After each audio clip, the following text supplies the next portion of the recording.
আসসালামু আলাইকুম বন্ধুরা, আমি শামসুল্লাহ আরফিন সিদ্দিকী শাহিন। আজ আবার একটু বাড়ির পাশে ওয়াবদা হাটে চলে এলাম। আসলে হাট এখন শেষ হয়ে গিয়েছে। এখন যে মরিচের স্তূপ দেখতে পাচ্ছেন, এই মরিচগুলো বিভিন্ন বড় বড় পাইকাররা এখান থেকে কিনে নিয়ে যাচ্ছে এবং এটি বাংলাদেশের বড় বড় শহরে, এমনকি বাংলাদেশের বাইরেও হয়তোবা রপ্তানি করা হবে। এটি এই আমাদের এই এলাকার মরিচগুলো অত্যন্ত উৎকৃষ্ট, স্বাদে, বর্ণে, গন্ধে অত্যন্ত উৎকৃষ্ট মানের মরিচ। আপনারা বন্ধুরা দেখুন, রংগুলো কত সুন্দর, টকটকে লাল। এই যে দেখেন, বিভিন্ন জায়গায় স্তূপ করে রাখা হয়েছে, বিশাল পাহাড়ের মতো স্তূপ করা হয়েছে মরিচের। এই যে এগুলো, তারপরে এগুলোকে সুন্দরভাবে ওনারা লোক দিয়ে প্যাকেজিং করতেছে।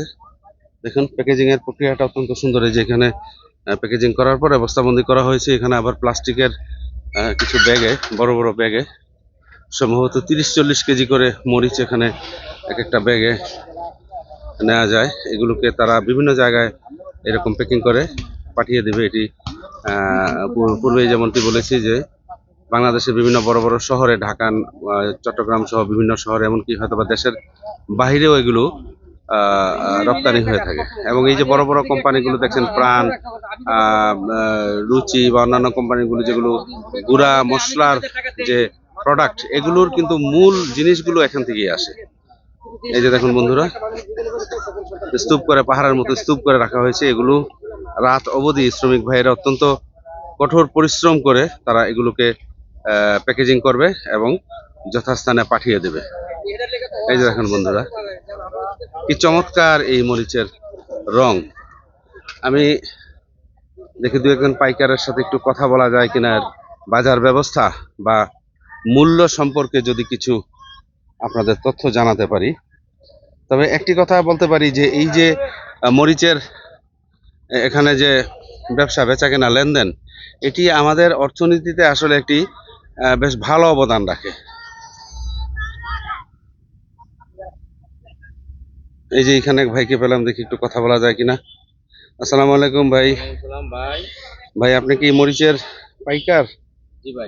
আপনার সাথে একটু যদি কথা বলা যাবে?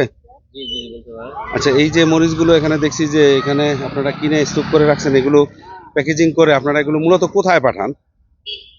ভাই ইনশাল্লাহ ঢাকা দেবো, সিলেট, সুনামগঞ্জ, তারপরে আচ্ছা পলস্টারে যাবে, আচ্ছা বিভিন্ন মোকামে যাবে আচ্ছা, ইনশাল্লাহ। বিভিন্ন এই যে কোম্পানিগুলো আছে, যেমন RFL, তারপরে রুচি, এরা যে গুঁড়া মশলা ই করে, এগুলো স্কয়ারের এরও নাই ভাই, এরাও নাই না? স্কোর কোম্পানি, আচ্ছা রাধুনী কোম্পানি, যে প্রাণ কোম্পানি, আচ্ছা আচ্ছা। এরা সবাই এটা নেয়।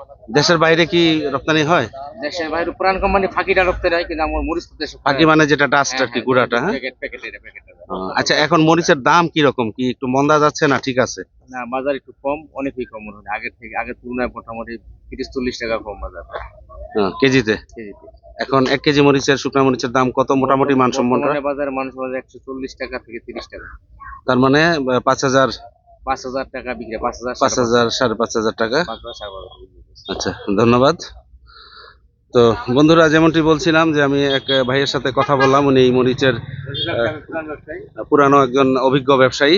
উনি যে তথ্যগুলো দিলেন যে এই মরিচগুলো আসলে বিভিন্ন বড় বড় কোম্পানি কিনে নিয়ে যায়, তারপরে এগুলো বাংলাদেশের বড় বড় শহরে রপ্তানি হয় এবং অনেক কোম্পানি, বিশেষ করে উনি RFL এর কথা বলছিলেন। RFL বলতে ওই যে প্রাণ কোম্পানি আর কি, যে তারা অনেকটা এটার যে মরিচের গুঁড়াটা, ডাস্ট, সেটা গুঁড়া মরিচটাও অনেক সময় তারা রপ্তানি করে। তো এখন মরিচের যে স্থানীয় হাটে যে বাজার মূল্য, এটি একটু কম, হয়তোবা সামনে আর একটু বাড়বে। তো এই ছিল মোটামুটি ওয়াবদা হাট, মূলপতগঞ্জ, নড়িয়া, শরীয়তপুরের যে লাল মরিচের যে শুকনা মরিচের যে হাট এবং এটির যে ক্রয় বিক্রয় ব্যবস্থাপনা, মোটামুটি এই সম্পর্কে আপনাদের একটু তথ্য জানালাম। তো আজ এই পর্যন্তই বন্ধুরা, হয়তো দেখা হবে পরবর্তী কোনো ভিডিওতে ইনশাল্লাহ।